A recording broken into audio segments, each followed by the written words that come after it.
എത്രണ്ണടിക്കാമോ? 10. 10 എണ്ണം. 1 2 3 4 5 6 7 8 9 10. 8.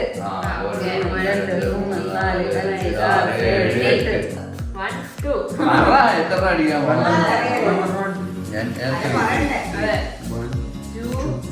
3. 1 2 3 4 5. അതിപ്പോ വീഴും. 1 2 3 4. എത്ര അടിക്കാമോ? ഒരു 4 അടിക്കാം.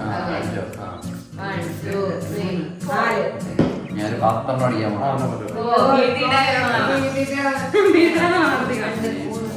5 6 7 8